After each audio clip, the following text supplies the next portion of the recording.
살다 보면 상대방을 생각하는 마음에서 진심 어린 충고를 할 때가 있죠. 내 생각엔 그것보단 이렇게 하는 게 좀 낫지 않을까 싶은데, 이런 식으로요. 우리의 지식과 경험에 비춰봤을 때 상대방이 좀 잘못된 생각을 하고 있다고 여겨지면 바로잡으려고 하죠. 이런 일은 가깝다고 생각하는 사람일수록 더 빈번하게 일어납니다. 직장 동료, 친한 친구, 그리고 가정에서 말이죠. 왜냐면 가까운 사이일수록 진심으로 상대가 잘 되길 바라니까요. 근데 우리의 진심이 생각처럼 잘 통하던가요? 이런 말을 듣고 기분 좋아할 사람은 거의 없죠. 잔소리 대마왕 꼰대 소리 듣기 딱 좋죠? 오늘은 대놓고 네가 틀렸어 라고 말하면 안 되는 이유에 대해서 알아보도록 하겠습니다. 안녕하세요. 창업으로 세상을 바꾸는 리핀 캠퍼스입니다.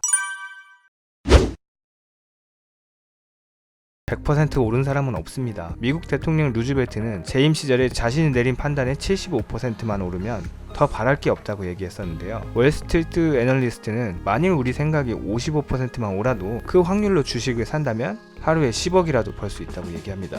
이처럼 스스로도 자신의 생각이 100% 옳다고 자신하기 힘든데 과연 다른 사람에게 틀렸다고 자신 있게 말할 수 있을까요? 그리고 틀렸다고 말한다고 해서 상대가 동의를 하겠습니까? 그렇지 않죠? 상대방은 자신의 지성, 판단력, 자존심에 상처를 입었다는 생각에 어떻게든 반박할 기회만 찾게 됩니다.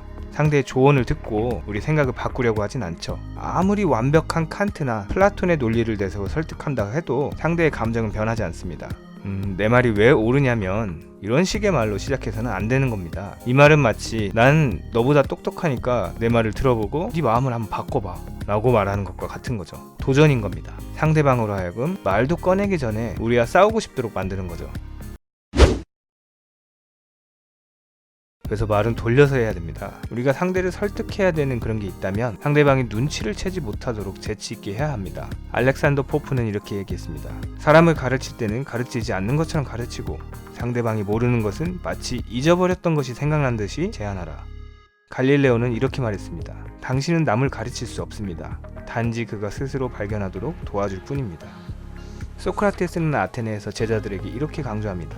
내가 아는 것은 오직 한 가지. 나는 아무것도 모른다는 사실이다. 만약 어떤 사람이 당신에게 틀렸다고 말한다면 제가 틀릴 수도 있습니다. 저는 종종 그렇게 하니까요. 이 문제를 다시 한번 볼까요? 이런 식으로 한번 말해보세요. 이 말 속에는 힘이 있습니다. 누구도 이렇게 말하는 사람에게 반박을 하려고 하지 않으니까요. 먼저 그 사람의 의견에 동의를 해줬기 때문이죠. 논리의 문제가 아닙니다. 세상에 완벽하게 논리적인 사람은 없습니다. 완벽한 논리도 없고요. 대부분의 사람은 편견을 갖고 있거나 생각이 한쪽으로 치우치기 마련입니다. 질투, 선입견, 부러움, 의심, 두려움과 자만심 등으로 인해 사람의 판단은 대부분 중립적일 수가 없죠. 뿐만 아니라 대부분 사람들은 자신의 종교, 머리 스타일, 이념, 좋아하는 연예인 이런 것들에 대해서 기존에 갖고 있던 생각을 바꾸고 싶어 하지 않습니다.